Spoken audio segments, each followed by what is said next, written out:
We are moving through the scriptures. Welcome to Dance Leaders Advance. This is a part of our 3-series moment that we'll spend together over the next 3 days. We'll do less than an hour, okay? So I'm going to teach for a little bit, then we'll have some dialogue for a little bit, and then we want to hear from you. So get prepared to take some notes. Don't forget to text MTTS to 33222 to receive a complimentary download of Dance Leaders Advance on your phone. Now, here is a warning though, if you are using a shadow service, so if you have a phone and then you have a second line on there, it may not work for a Google Voice number or a second number. It works with your direct cell phone number to download so that it receives these text messages, okay? So you will receive a free copy of Dance Leaders Advance as well as some updates. I will not overwhelm you about what is going on with moving through the scriptures, when we're going live, when we're having events, and when you can join us together as a global movement. Dance Leaders Advance is very near and dear to my heart. It was a conference that I launched in 2013, and the Lord had me to write what I thought was an ebook at the time that was going to be given to conference participants. However, he had me to publish the book, and it is one of my most popular books to date. A lot of dance leaders have read this book.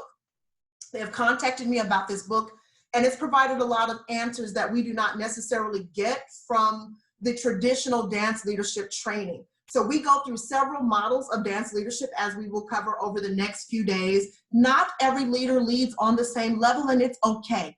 And you do not have to climb a ladder, okay? Whatever level God is calling you to, you can go to that place, but don't feel like this is some type of corporate ladder that you have to climb or pressure to do anything. You want to make sure that you're serving on your level. So I wanted to gift you with Dance Leaders Advance for those of you who have not had the chance to read it. And for those of you who want to read it again, welcome. And for those of you who want to study with us, welcome. So can we dig in and get started? Father God, in the name of Jesus, we give you glory for the fresh deposit that you are giving us today. Lord, I thank you for restoring, repairing, renewing, reviving your leaders, resurrecting your leaders across the globe. Those of us who are weary, those of us who have run, those of us who are just laboring, Father, thank you for your fresh wind of restoration as you, God, give us clarity on our roles of leadership and how we are to move in you and have our being. Dance Leaders Advance. So if you've downloaded the book, I'm not going to go step by step, but I do want to cover some of the leadership models and then have a conversation with a very prominent dance ministry leader so we can give you our expertise and our background, okay? So the first level of dance ministry leadership is the local leader. There is a local leader, and this leader serves the local church, okay? A local leader, not necessarily present on a national scene, may go to events, but primarily your role is to serve the local church. This leader is submitted under one leader, either a pastor, a bishop, an apostle, a superintendent, something. They're usually submitted under one leader or director. Depending on how large your church is, you may not report directly to the pastor, okay? Some of you may, some of you may not. So there may be a director. For some of you, it may be a minister of music or a director of fine arts.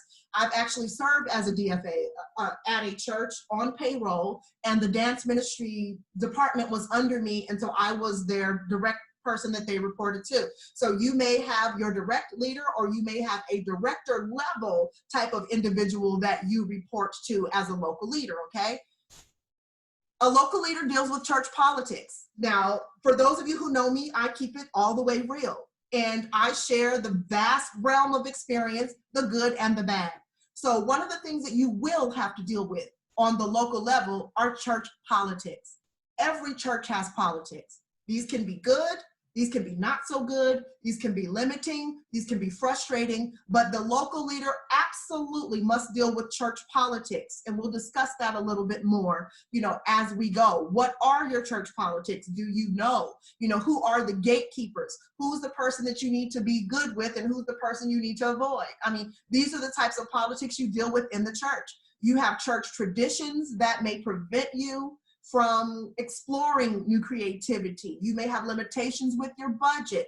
You may have a hierarchy structure that makes it difficult and people are vying for certain positions and you're stuck in the middle of that. So you may have to deal with that, but at any rate, the local leader definitely deals with church politics.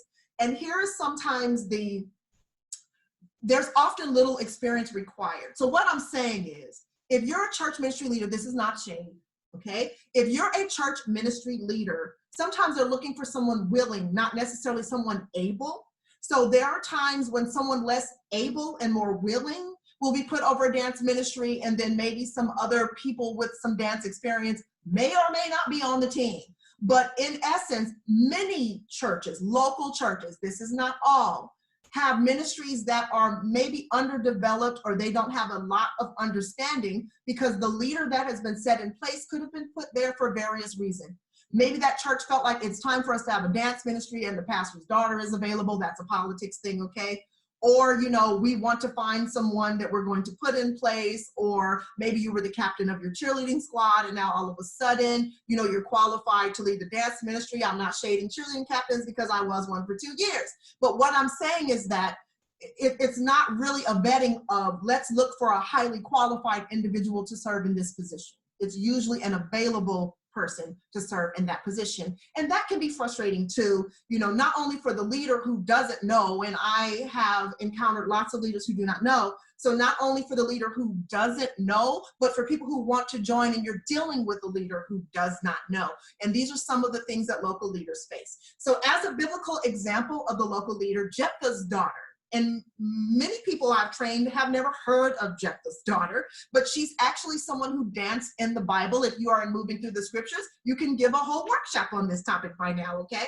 But her father, Jephthah, was a warrior, and he had a relationship with his daughter that put her in a very compromising position in terms of her life. But she was a dancer, and when her father returned from battle, she greeted him with timbrels.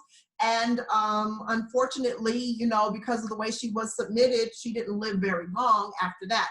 But she was defined by her leadership, okay? She was a local leader. Other girls looked up to her, followed her. Even after she had passed away, they still celebrated Jephthah's daughter because of the impact that she had. She didn't even have a name. And sometimes when you're a local leader, your name is not important. It doesn't have to be important. This is just a fact.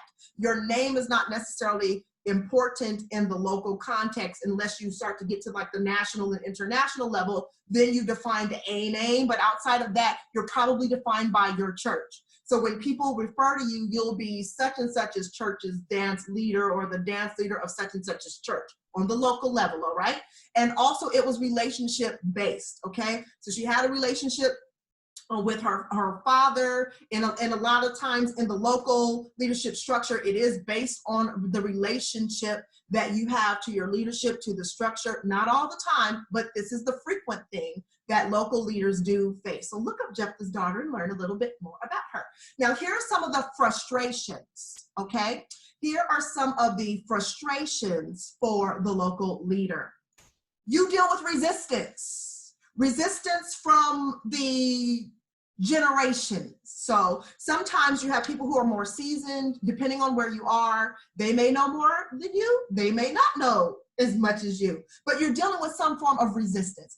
And the resistance is not always on purpose. So when I am teaching, moving through the scriptures, let's say, one of the things that we find that recurs in the scriptures is that dance itself comes with a level of envy, a level of jealousy, a level of venom that you do not see just for music or just for the singers, but you see it with the dance. Dance is a triple threat.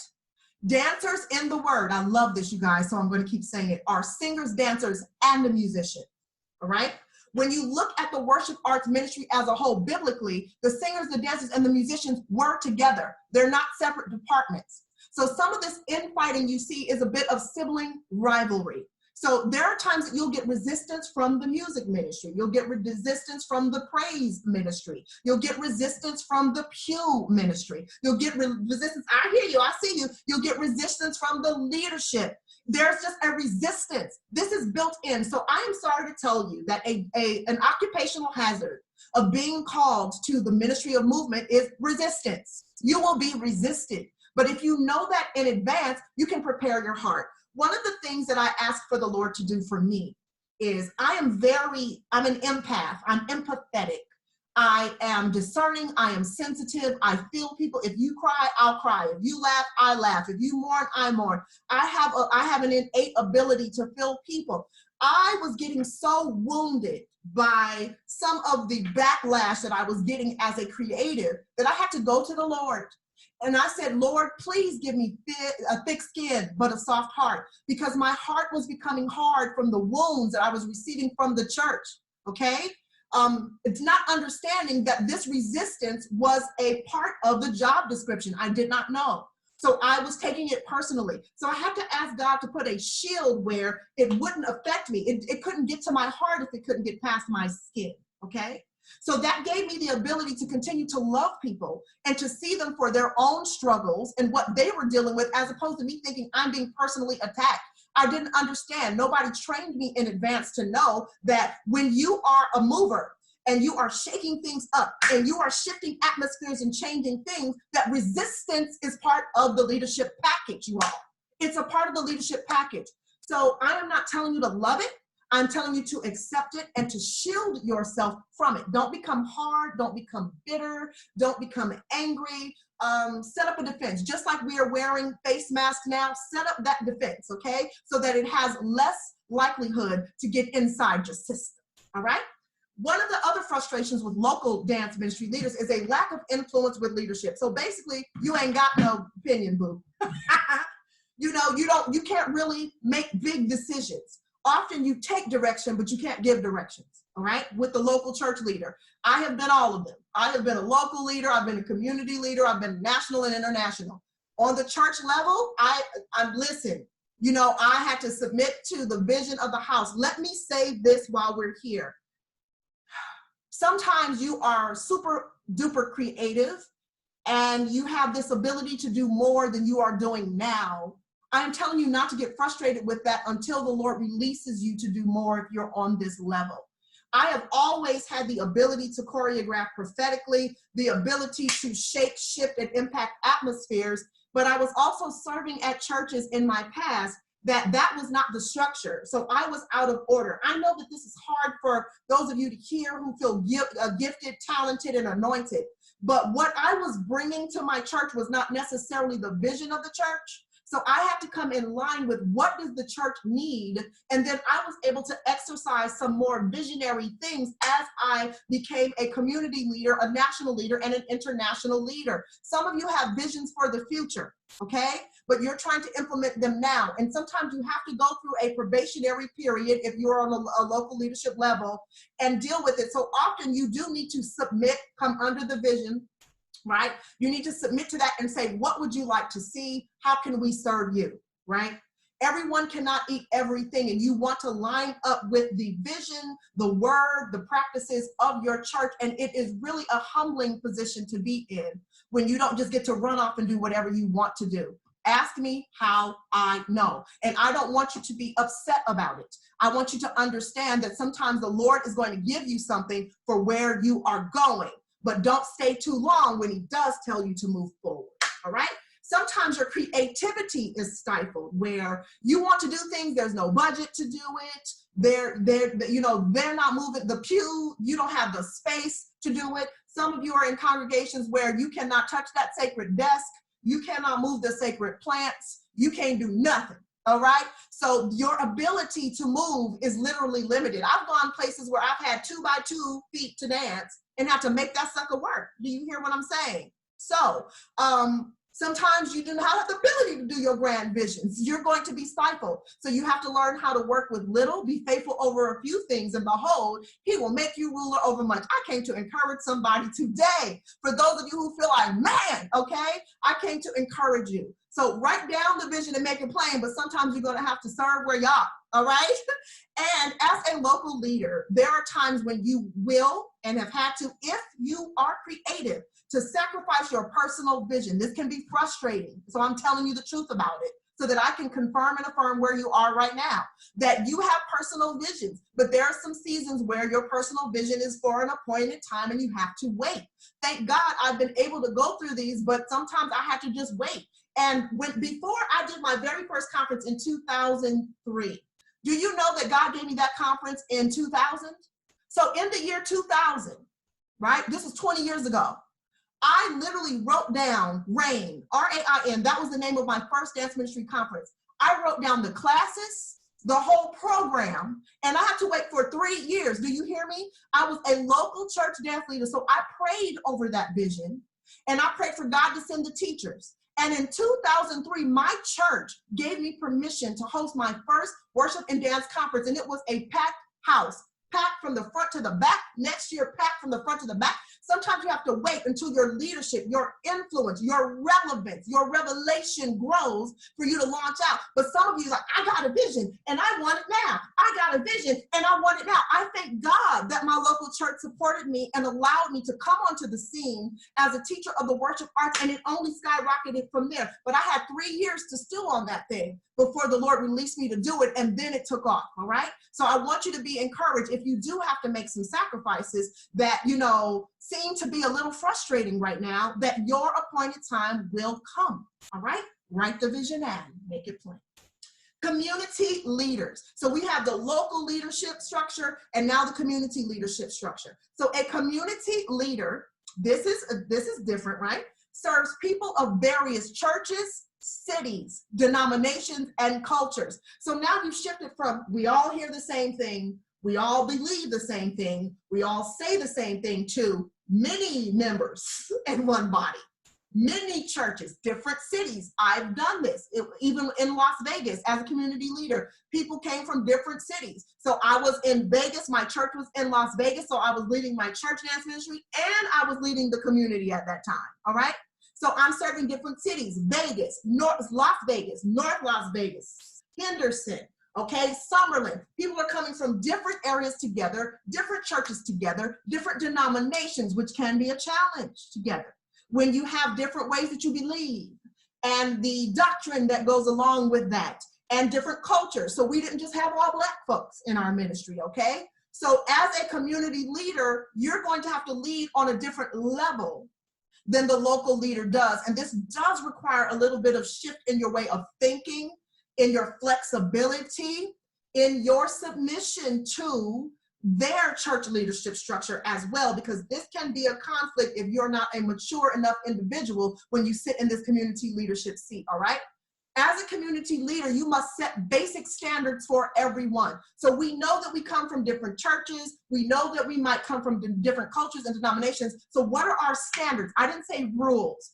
One of the things that you will see me fight against with the Bible all day long is these doggone rules that we have made up for dance ministry that are not biblical at all. You can wear this, you can't wear that, you have to wear your hair in a bun, yada, yada, yada, yada. It's a preference.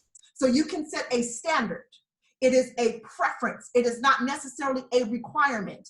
And can we stop teaching as traditions of men as doctrine? Can we stop that? That's all I'm asking. Controlling spirit, somebody said. So what you prefer is okay, but we need to say that it is a preference. So for instance, as a community leader for Rain Dance Company, I did have some say-so over their hairstyles. So one of the things that they had to be neat. They could not wear do-rags in public. Not even to rehearsal. No, they couldn't wear what I call a peacock, right? So a peacock is that little, when you pull your hair up in a thing and then you just got like this sticking up, you can't wear peacocks. I had certain standards because I said we are royal and everywhere we go, we have to represent how a royal would represent. So it wasn't just a name, it was a lifestyle. So if anybody caught my dancers doing this, they would check them before I had a chance to see them because it was a standard. So these are preferences that you're training your ministry to do for a purpose. It wasn't control, it was purposeful. So you have to set standards for the team. This is what we do. One of our standards was you must confess Jesus Christ as your Lord and Savior. I don't care where you come from. That was one of our standards. It was a requirement to even apply for the company.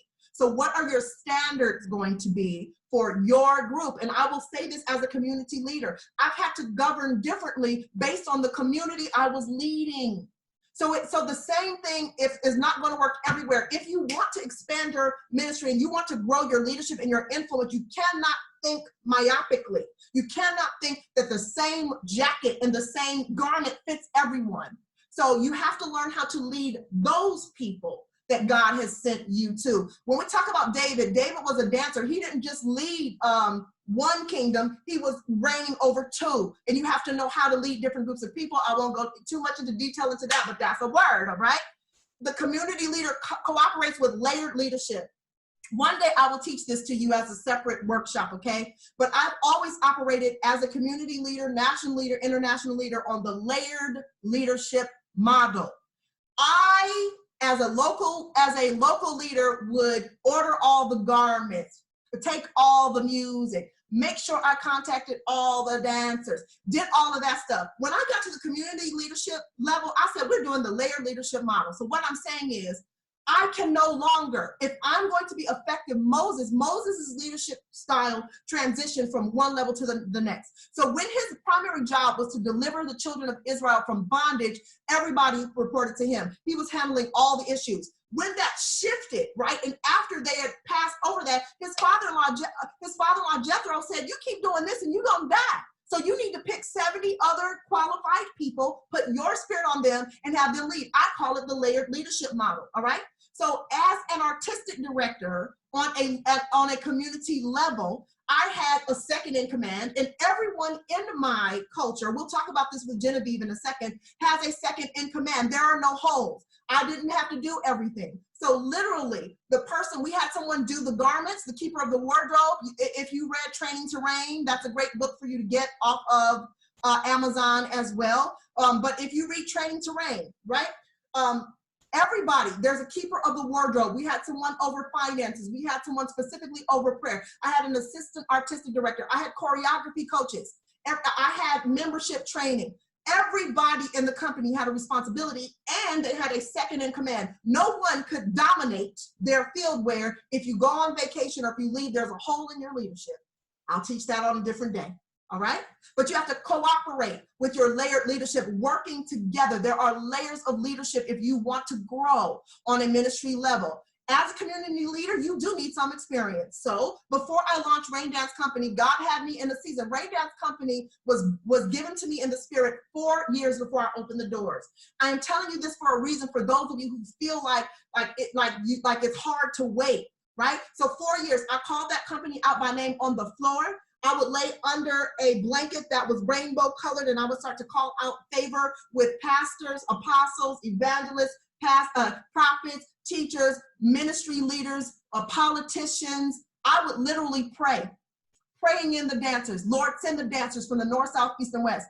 When God, in 2009, okay, he gave me the idea in 2005. In 2009, when it was birthed, it exploded because it was 4 years old in the spirit. Understand that. But in that period of time, while I was praying, he had me going to take ballet, intermediate ballet, modern. Listen to what I'm telling you for some of you who are feeling like God is compelling you to go to another level, but you don't have the skill. You can develop the skill. I had to take modern dance.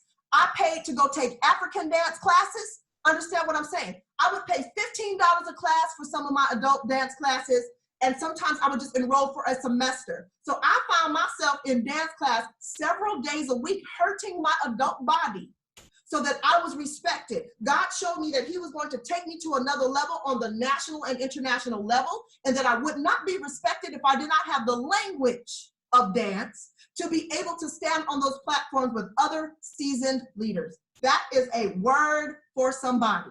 So you at least need some experience. I was not the chief technician.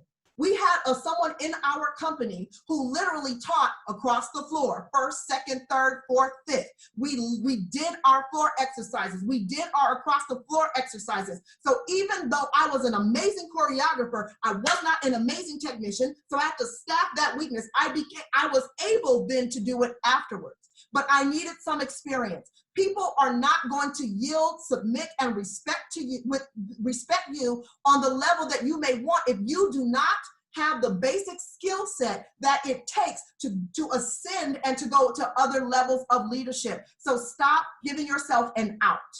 She was very good. Yes, she was. Ms. Marquis, amazing. Stop giving yourself an out. Stop excusing yourself. Stop eliminating yourself. And you may have to step up to the point where you are going to extend and develop your skill set in order to be respected on the level that God is going to take you to. He will prepare you. Some of your frustrations as a community leader are scheduling conflicts. Everyone in your ministry is not going to be able to make everything because their church has something going on too. So here's the thing I would tell people, I need you to look at your schedule in advance. So if we know, layered leadership, if we know you're going to be out, we can already replace your lead, right? So we can formulate the choreography a little bit so that we don't have to just move the piece off the table if you're not there. So scheduling conflicts arise, and that can be frustrating because you might have to shift and do that. It's not too bad though, okay? And also insufficient leadership structure can be a frustration if you are leading on this level and you do not have these things in place. You know, that's why it's good to have relationships, conversations with, abilities to be mentored by people who are experienced or people who model the type of leadership level that you want. You do not have to reinvent the wheel. There are people out there who will show you how to roll, all right? So these can be frustrations. There are less frustrations on the community level. Yes, there are. You have other challenges, right? Like where to rehearse. You might have some spatial challenges. Where are we going to rehearse? What are we going to do? We want to make sure that our location is safe or whatever. But honestly, there is more freedom on the community level than on the local level, all right? So we get to talk with one of my,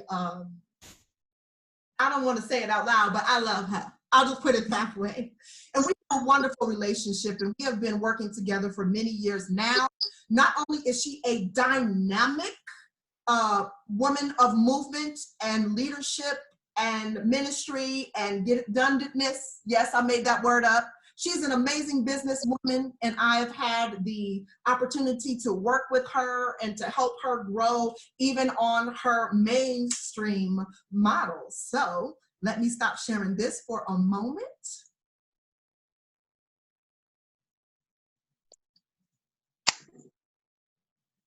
Hey. I'm here. Hey. So welcome everyone to our second part of Dance Leaders Advance today. None other than Mrs. Genevieve Carville Harrison. She's going to tell you about herself, and then we'll get into the meat of this discussion. So I want you to get your questions together and get ready because we're going to give it to you raw and real, but it's going to be practical and it's going to heal. Genevieve? Yes. Hi, everybody. I'm so happy to be here. The feeling is totally mutual. I love. Can I tell them how we met? Okay. Awesome. Okay.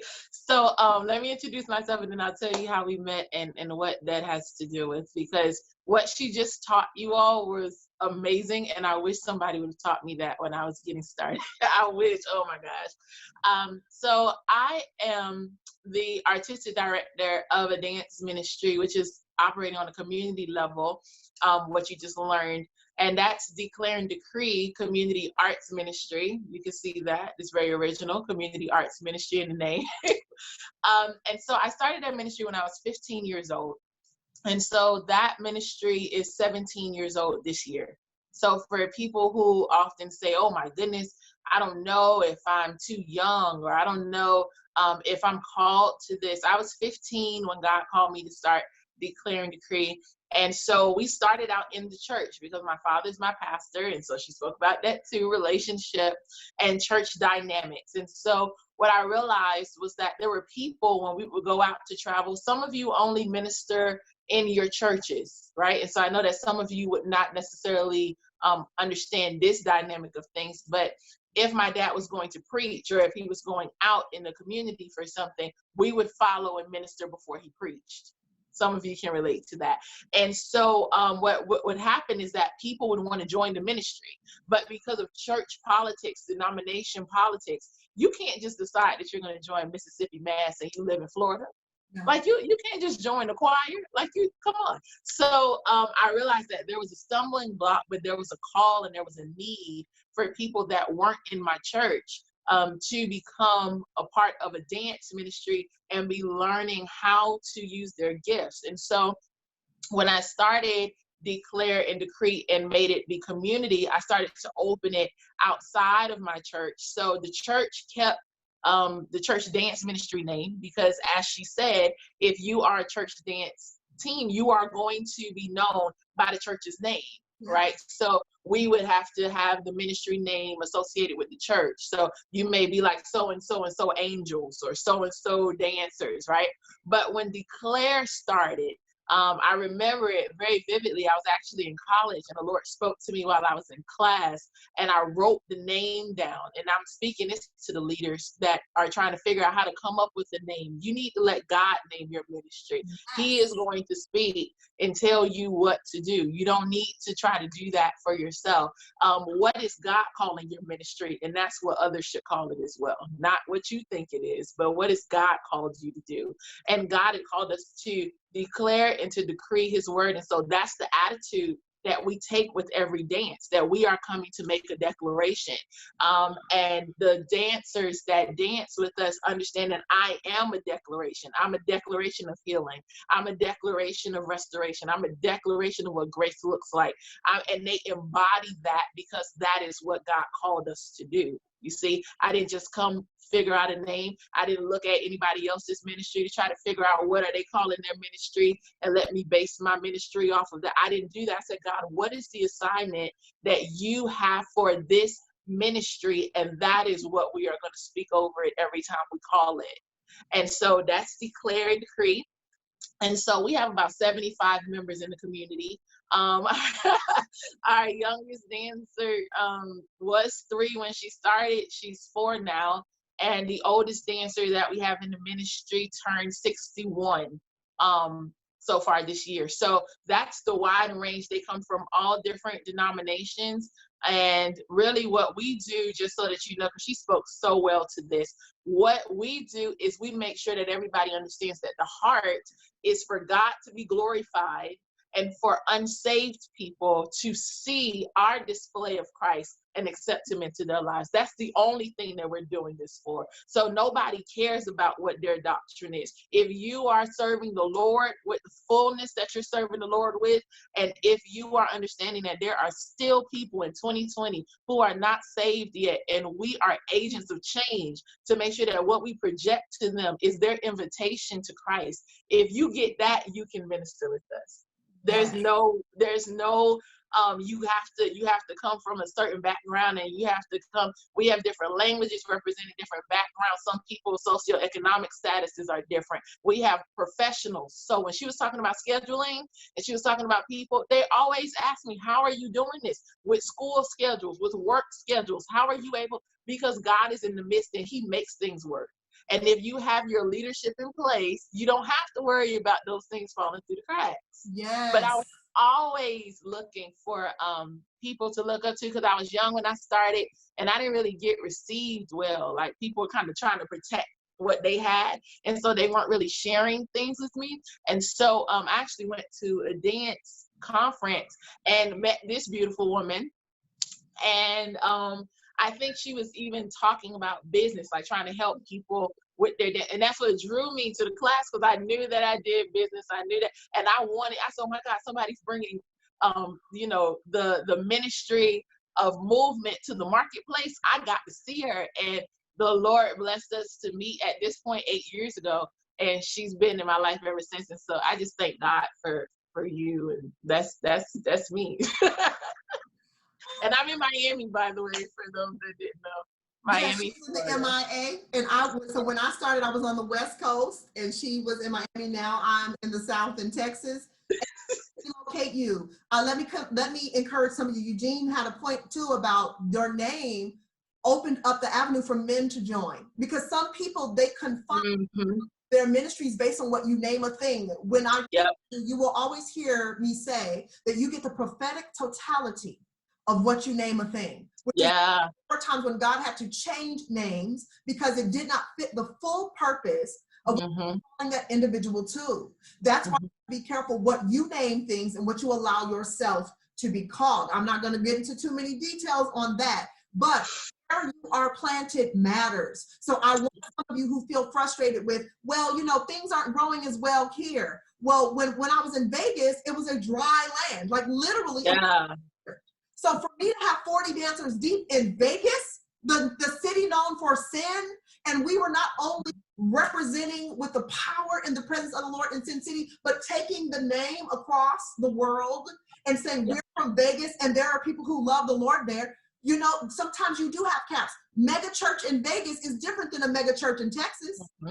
So I want you to be encouraged that if you are in a place where growth may look different for you, and we're going to talk about grow your movement ministry, but growth may look different for you. But the first thing he said, I love it. Before he spoke to man, he told the fish, be fruitful and multiply. Yeah. It's your job to be fruitful and to multiply whatever God has given you. So there are practices. We both have some things in common, but we want to share with you some of our best practices for leading ministries and movements that grow. So she talked about how she's in Miami. She has a community dance ministry, powerful, 75 dancers deep. That's a great number of people. That goes along with kind of the fertility of atmosphere where they are, you know, in Miami. That's matching that. And she's going to continue to grow. So before we even get into growth, Ms. Genevieve, because you and I have very good opinions about what we think sometimes about the flip side, what are some of the things that prevent movement ministries in particular from growing, that people will say, you know what, I'm out? This is something, okay, God calls individuals to lead. He does not call them to dictate. And that is something that I find oftentimes. When I was about 14, I actually was in a ministry, and the lady said to me, and my mom happened to overhear her say it, and she snatched me immediately from the ministry. The lady told me, oh, I see you getting a lot of attention, because when we would go out to minister, people would come and say, oh, that young lady, oh, that young lady. And so she said, oh, you're going to start feeling yourself. But let me tell you something. If you leave my dance ministry, everything you do in your life will fail. My mother heard her, and she said, oh, no, death and life is in the power of the tongue, honey. You can't speak over my child like that. And she snatched me away. But what I realized is that a lot of times individuals, when they get leadership position, they don't understand that their words really, really matter to who they're speaking to.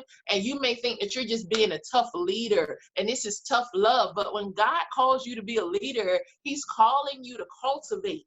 He's not calling you to just uproot everybody and make them feel like they're nothing and make them feel like they're less than because they're not in your position as a leader. And what happens is, if you lead that way, then people who come up under you believe that that's the way to lead. And so now you got an entire tainted and polluted leadership model, because now you do have leaders, but everybody's talking to everybody any type of way. And if you don't like it, you can leave. And if you don't point your feet like I point my feet, then you're not called. And then people start to dig within themselves and believe that they're not sufficient, when as ministries, we are supposed to be reiterating that the mere fact that God called you meant that you were enough. We just need to make sure that this looks the way it's supposed to. And one of the things that we do so well is that I pride myself as a leader in the kingdom to make sure that it's not about one person. It's not about just me. A lot of people want to pick out their favorite dancers. No, I will put the strong ones in the back of the dance and make the weak ones come to the front and say, no, you need to make the front of the dance look like the back of the dance. Because when people see us, they need to see God and not you. So I don't need personality leading the ministry. I need his presence leading the ministry. So you need to come up. If you are afraid and you're shy, let's push that. Let's push you to a higher level. And people can never tell who is dancing with me for the first time and who's been dancing with me since they were 3. I love it.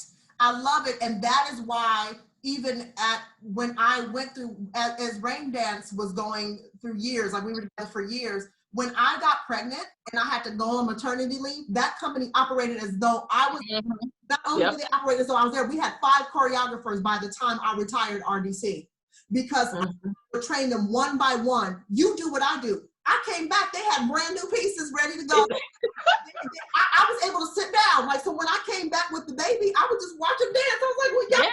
You know, and that's and when just you be blessed. Yeah. You can really, can the ministry, we see your questions and we're going to answer them, you guys. Okay, so just hold on. But can the ministry go on. Like, so who is it? Does it represent Christ or does it represent you? Because Right.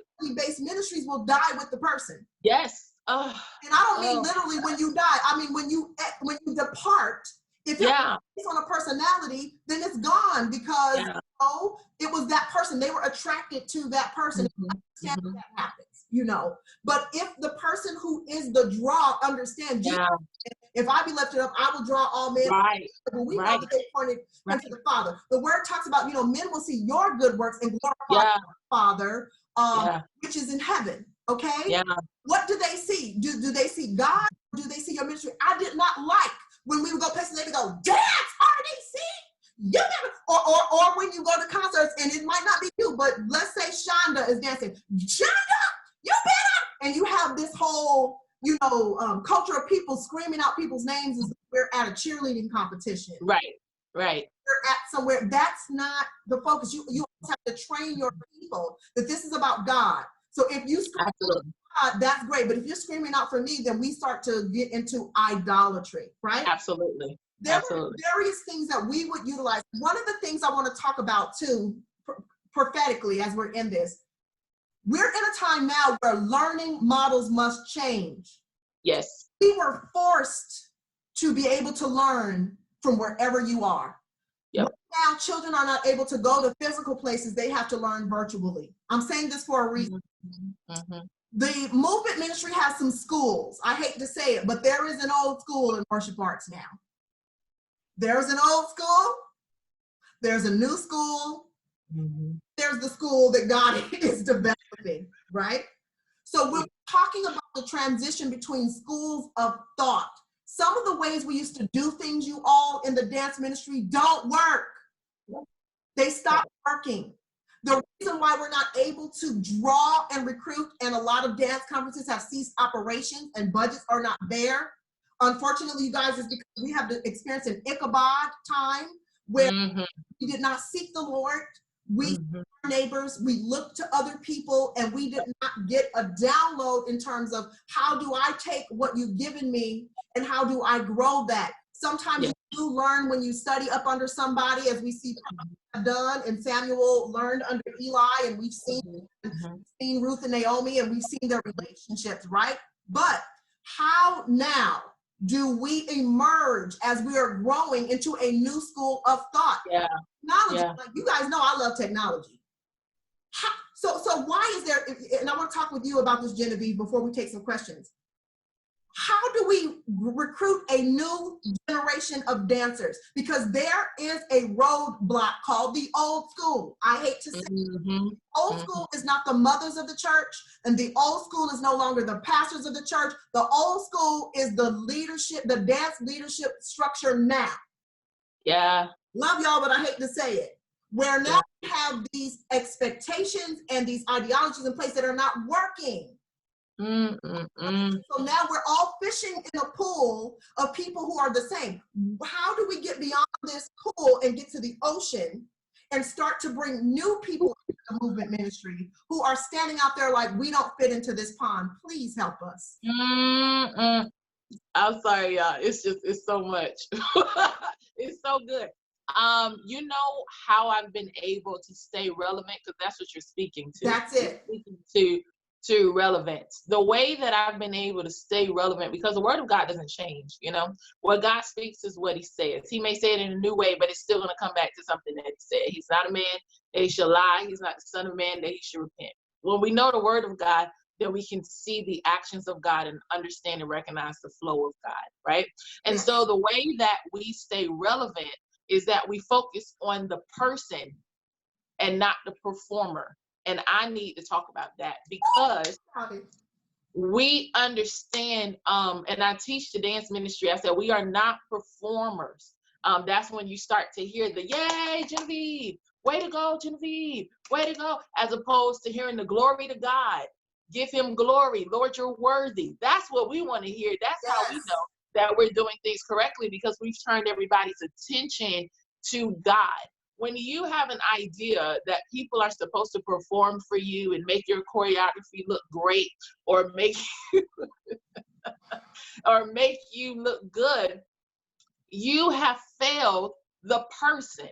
So what happens is when they come into your ministry, can they look at their finances and say, I'm a better steward? Can they look at their families and say, I'm a nicer person? Yes. Can they look at their relationship with God and say, I've grown here? Because I promise you, if you can start to move in the life of the person and they can start to experience God, having them transfer that experience to a song that they now can minister. So when people see the dance, they should never really see the dance, nor should they see the song. They should see the transformation that's available to them as well, if they would tap into what the dance ministry has tapped into. If there's a block and you don't even know if your ministers that are dancing are even saved, how often do they pray? Do they read the Bible?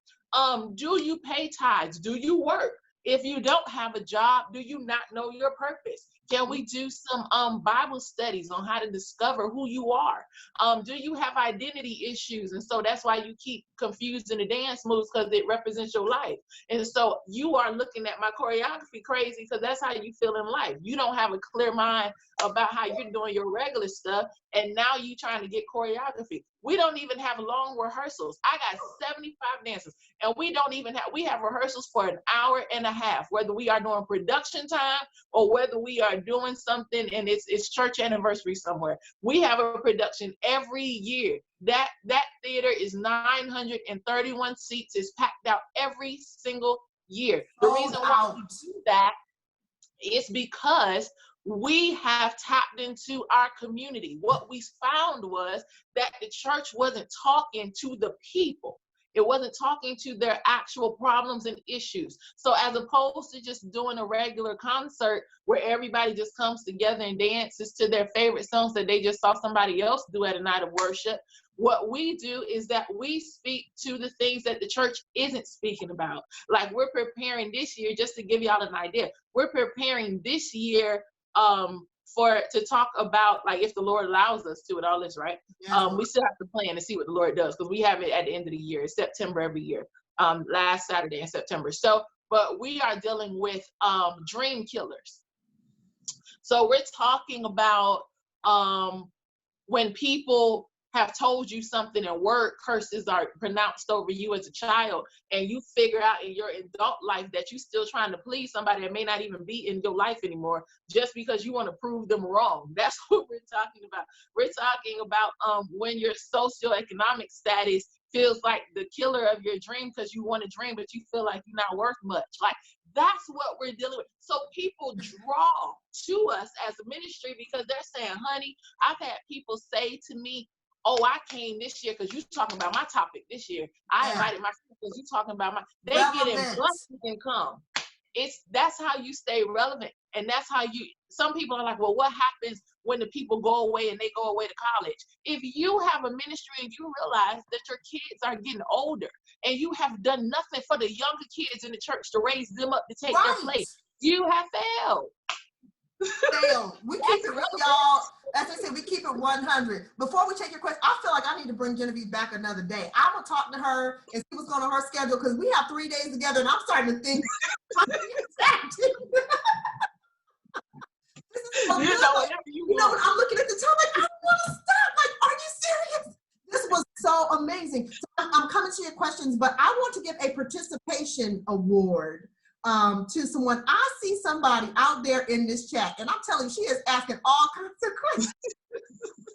So, you know, that is such a good thing there. I'm looking. In the meantime, those of you who you see your chat ability, now I want to open it up. Genevieve and I are going to answer your questions in terms of any questions you have about dance ministry, how to grow your ministry. I modernize. One of the things that you know about me is I'll be modern, okay? So use the power of technology. One of the techniques that I use in Rain Dance Company, very good. One of the techniques that I used in Rain Dance Company was that we always started with new choreography. We do not waste time. No. If you are absent, you have missed. Yep. Move. You literally have missed a move, right?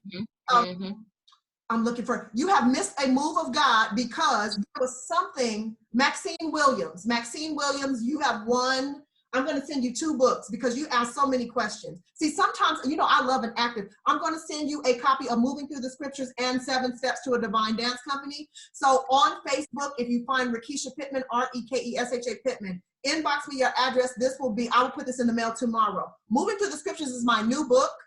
If you don't have Moving Through the Scriptures, are you? Anyway.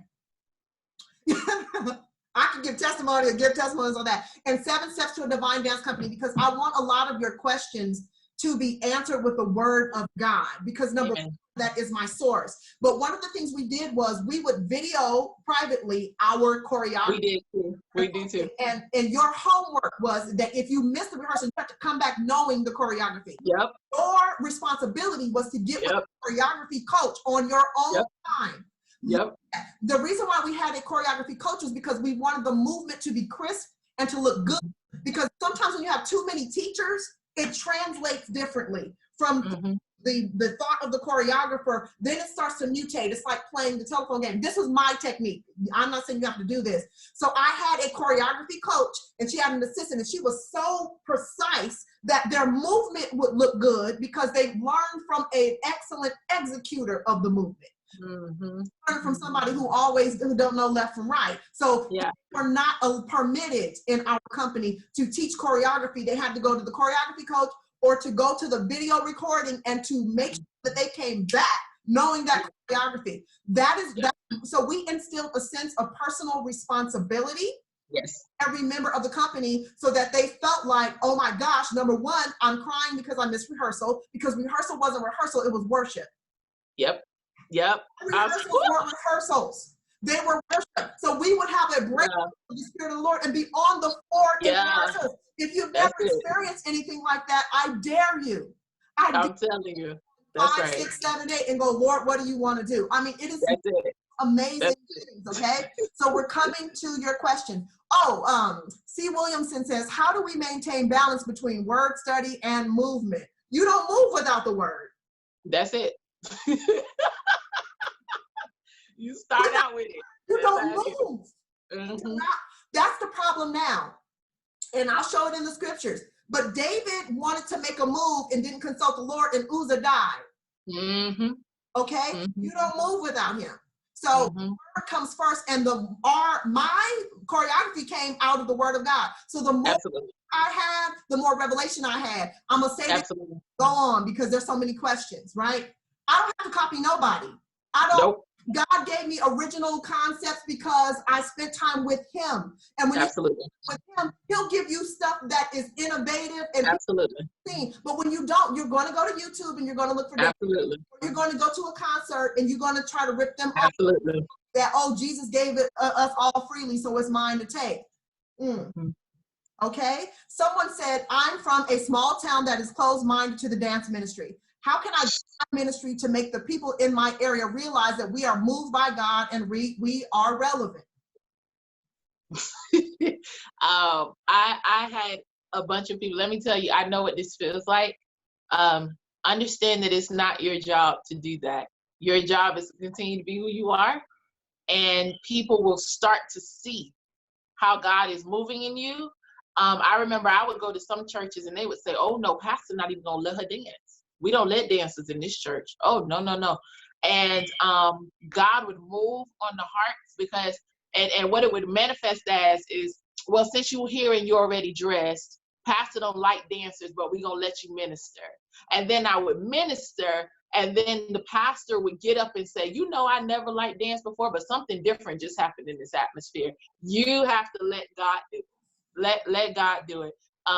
People sometimes who aren't ready, and what happens is that if a move comes close enough to them, you'll find that those same people that told you no will be begging for availability. So you just let God do it. You let God do it, and it will grow organically. You can't make anybody, especially when they're grown and over age, and they just think that this is the way that it is or whatever. No, you can't make them do anything. But what you can do is stay humble, stay true, to what it is that God has called you to. And then you'll start to see that God will unharden the hearts. Very good. This is a hot button question I got to get. Albert said, because we're going to deal with this. She said, you made a statement and said that if you do not take dance lessons, that you do not have the technique. I didn't say that, but I'll get there. Are you saying that those who are called to dance by God and have never taken dance class are not able to move through the prophet, or they are not qualified because they do not have technique? Of course, once you learn through others, God will elevate. I didn't say that. What I was saying was that when I knew that God was causing me to grow from a local leader, a community leader, to national, international, I had to have the language to be respected by people, okay? When I first started out dancing, let me say this, I was powerful, anointed with no technique. I have a natural ability to dance. I have a natural ability to choreograph. So people did not know, but people who are trained know. Yes. Say that, okay? People who are trained know. So in order for you to be accepted, even Paul understood this, in circles, you have to have the vocabulary and the proper introduction to do so. This does not mean that God cannot do what he does, but I cannot go into rooms of highly ranking dancers and not understand the technology and be able to execute it and call myself or allow myself to be referred to as a national or international dance leader. But when I was local, I didn't need all of that. And I didn't have it. I was still powerful. Okay, so I do not like that debate between skilled and unskilled, because let me say this. No.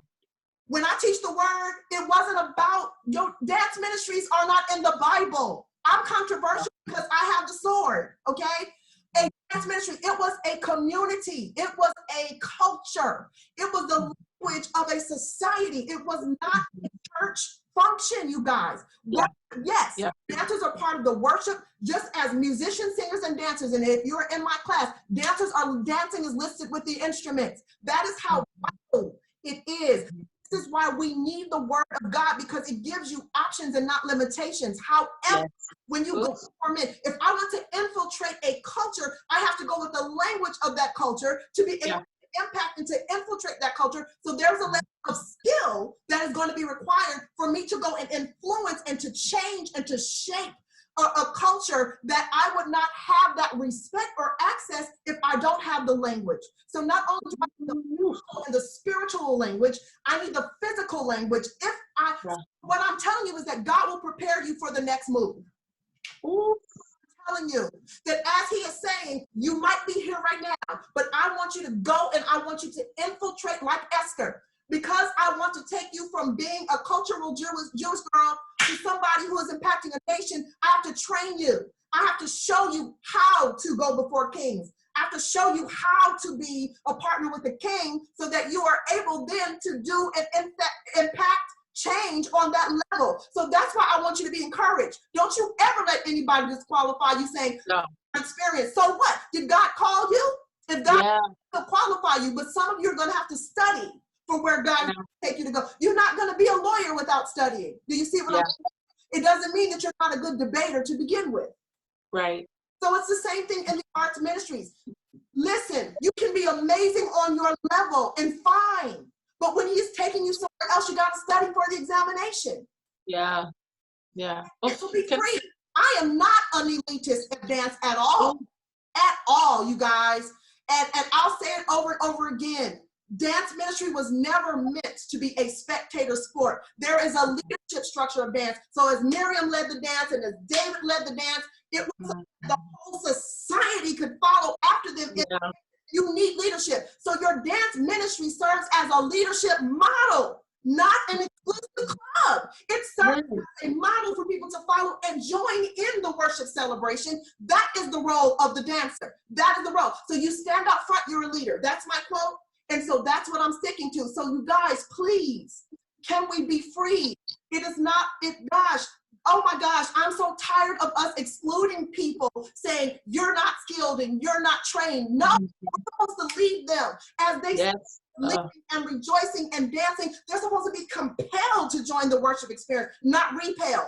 We compel them, we don't repel them. My God. I know this is good stuff. Oh, Jesus. We recorded it, y'all, so I know this got to go, but we just did 2 minutes. Oh, my goodness. Okay, we're looking for some more questions. This Q&A is popping in here. Hold on. Can I say something? Go ahead, Genevieve. Okay. And also in addition to what she just said, because let me tell y'all, the spirit is moving right here. Yes. In addition to what she just said, because I wasn't trained either. And God would have trained dancers say, well, who trained you? And I would be like, well, God is training me. And they would say, well, if you're not trained, then how did you know to do this and this and this and this? And I say, the Spirit of the Lord showed me, and that's what I'm doing. But I will tell you tonight, if you know nothing else, and if you leave with nothing else today, understand that your greatest technique is going to be order. If you understand how to do order, if you understand how to submit to God's order, you will not present trash to him. I promise you. And so you will figure it out. You're going to figure it out. I need to make sure that my hands are full out. I need to make sure that I'm not doing dance lazy, that my dance garment is not lazy, that my brassiere and stuff is not showing, because I want to give him excellence. That's an order technique. Start there, and God will give you everything else. I promise you. Yes. This is a good question. This is a good question. How do you get your ministry to invest more into themselves? Education, garments, workshops, and conferences. Baby, let me say this. As a leader, I'm a model. I required it. But let me say this. You can only lead based on your level of excellence. That's it. So because I was a standard myself, I'm not teaching myself. I'm saying I became a standard. People were drawn to, I want to be powerful. I want to be excellent. So some people want results that they're not willing to become the standard for. So number one, I invested in my own education dance leader. Number two, you are required in my ministry. And sometimes people say, oh, you're so hard, Keisha. You said I'm hard, but we were 40 deep. And people with 4 people in their ministry, this is not shade. This is context. People who had 4 people in their ministry will want to criticize me with 40. I'm not. The standard was set so that they knew that if you were a part of this team, it meant something. Yep. It meant something. Every person in my ministry was required to have a valid U.S. passport because we go international. That's what we are. Everybody was required to travel to at least 2 conferences on a level. That's a part of, they understood it in the door. Why was it rewarding to them? It was, I mean, my goodness, we had so many opportunities presented to us. It was ridiculous. Do you hear what I'm telling you? So they were rewarded for their dedication to it. There has to be a reward. The reward cannot be, oh, we get to dance Christmas, Mother's Day, and Easter. That can't be it. That just cannot be it. So it starts with a mindset training. They had to read dance ministry books. I mean, I wrote most of them. But what else is, it was required for them to pass examinations to dance with standard, and the standard made them feel like they earned it. The reason why people pledge sororities, fraternities, and all kinds of stuff is because they make you study. They make there's a standard, and once you're in that door, people know, you know what? I know that must be something because there was a requirement, and there was a standard. There was not a dictatorship, but there was a standard of you get the reward for the investment. You get the return. That's what I want to say. You get the return on the investment. So number one, you be the model. Number two, be excellent. Our pieces were excellent. Our pieces were relevant. That's a drawing card for people. But if you can't dance good, and I don't mean training or whatever, if you can't dance good, and if what you're doing is not, like, don't even expect it. Exactly. I know. Ooh. Maybe I shouldn't have said it that bluntly, but no, that's the truth. It's what it is. It's really what it is. Yeah. What's the? Can you say that question one more time? Involved in your ministry? Listen, there was an old adage that my mentor taught me. She said, "You can show them better than you can tell them." Here's the sad news: sometimes they won't. That's the reality of it. The other end is you have to know what you are assigned to do. I am called to shift traditional mindsets. So when first, not now, when I first entered the dance ministry, the Lord said, I'm calling you to shift traditional mindsets. So I never wore regular dance garments. All were couture pieces for a reason, because I needed to command their attention, and then I was able to minister because they were like, what are you going to do? Oh my gosh. Win them visually, because the word of the Lord says man looks at the outward appearance. Absolutely. Absolutely. So I had to accept that God understands my heart, but people are looking at what I look like and showing my and wearing these floppy, raggedy white garments weren't getting it. So I had to go in there with a different approach from the beginning. I would get people, elders would come to me at least 25 times, I'm not over exaggerating, and say, I was against dance ministry, but you changed my mind. That's how that my assignment was confirmed. So then my assignment then, now, as God has brought me to the worship arts, he called me to deal with the theology. Yeah. And to modernize it. Mm-mm-mm. Your assignment will shift. And the problem is that some of you guys have been sitting in the same assignment when it was time for you to shift, and you're not. David didn't stay with the sheep all his life. So he learned shepherding techniques as a shepherd. At one point, he had to leave the sheep. And for some of us, you staying in the old place, and God said shift. So now theology, there is a lack of theology. So I came back as a professor, not as your pastor. I came back as a professor for worship arts, and I came back as a modernist, which is saying there is time for us to leave this old way alone, and we're going to shift into some modern ways to do this, or we're going to miss a whole generation of people who are avoiding it, because honestly, there's nothing attractive about the arts. As far as they see us, there's nothing attractive about it. And I'm not saying in totality. I'm saying pretty much as an overall unit. There are pockets of people doing things. There are pockets of people selling out conferences and events, but it's pockets. It's not like it used to be where the arts would just draw people by the masses. That's dragged down because we've become old. And now to modernize what we're doing. Okay? Woo, we got to go in a second. Oh, Genevieve. Oh, this is a good one. This is a good one. She said, I brought my dance ministry members to amazing conferences. And when we got back home, they were dissatisfied with our church's atmosphere of worship. Can you give any advice to leaders who want to encourage their members who are struggling with this? Woo! Okay. So this is something that you got to understand too. Because I think that a lot of people do that. They do that. They go to conferences, they go to different places, and they feel and they experience the presence of God in a new way. And then they don't know what to do, because when they go back home, it's not going to be received. God has called us to be glory carriers, which means that when you experience something, you're supposed to come back and not just tell everybody y'all should have been at the conference. When they see the change, when Moses came down from seeing God, he looked different. He was doing things differently. So when you start to see that, if you're in a leadership position, then you can say, hey, can I have like a meeting maybe with like the minister of music that might not have been with me? Can we initiate change? Not by saying, oh, we're better. Look at how we got that. The thing about it is that sometimes God will cause you to get into an atmosphere so that you can disrupt what has been happening. And if your worship changes, that people start to say, what is going on over there? And they start to try to become more like the God that you are serving. Because the truth of the matter is, if I go to Texas and the presence of the Lord is there, our God is everywhere at the same time. He can do the same thing if he's welcome to. And if he hasn't been welcome to in that atmosphere, it's your job to invite his presence and say, won't you shake us up in this place the way that you shook us in the place that I just came from. So. Very good. And let me say this, there's a blessing in being bilingual.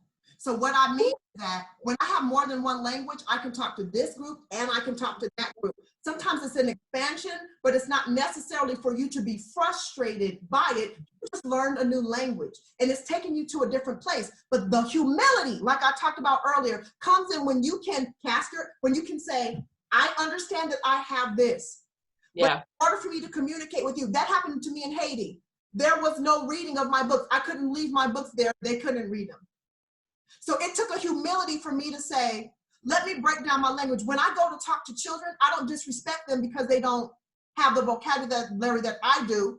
Absolutely. So I start to speak in a language that we can have a common ground as opposed to me using my huge vocabulary. And absolutely. So it really takes a humbling of yourself to say, I understand where they are. I don't put down where they are. I understand that I have a different command of the language. So let me humble myself so that I can communicate with them until I learn more language. And that is going to cause you to deal with your own desires and your ego and say, can I? Absolutely. Even when the menu is a limited menu. When I go to the drive-in, and we're going to let y'all go in a minute. Woo. But when I go to the drive-in now, they're saying limited menu. So some of the favorite things that I want at the drive-thru, they're not serving because of the pandemic. I can still get something, but I can't get everything that I would want. And sometimes you are in a situation where you're gonna have a limited menu, but you can still. Listen.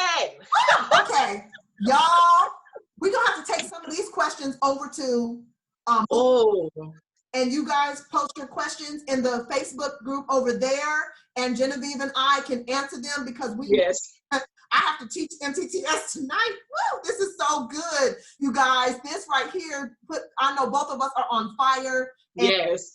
We have 2 more days of this where we can teach you, but I do believe that this is necessary for you to have with seasoned arts ministers who have done things that are verified, that you can see the fruit of the labor that has gone forth and do that. So don't forget, moving through the scriptures, join that Facebook group. If you have not joined that Facebook group, post your questions there. And if not tonight, tomorrow we will get, I enjoyed it too. Thank you so much for those of you who made it.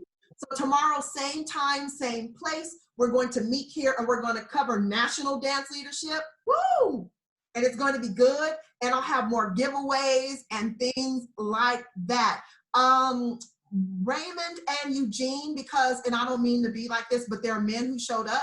Inbox me your address and I will send you both 7 Steps to a Divine Dance Company. All right, it's good. It's not gender specific, but it's good. Business sense, I teach business in there. So those are for people who want to run dance companies, not just for people who want to run a dance ministry. It will help your dance ministry. But if you want to run a dance company, 7 Steps to a Divine Dance Company, that is available on Amazon. Moving Through the Scriptures is available on Amazon. Dance Leaders Advance, all 3 of these books are available on Amazon and many more. Okay, so go to Moving Through the Scriptures, put your questions over there. If you won any giveaways tonight, I need you to inbox me your address and I will have them shipped to you. And I need you to take your questions over to Moving Through the Scriptures group and we will be there to answer them, okay? Did you enjoy this? So if we missed you, it was just because there were so many questions we couldn't get to it, but I want you to go over there so we can answer, okay? And maybe I'll answer some of them in video format. So do that. Go over there and I'll answer some of these things in video format and that'll be good. I enjoyed it too. So thank you guys, and the recording will be made available later this week. All right? Genevieve, we'll talk. I'm gonna see if I can get her back, y'all. So we will talk, and thank you. We are moving through the scriptures. Have a wonderful evening.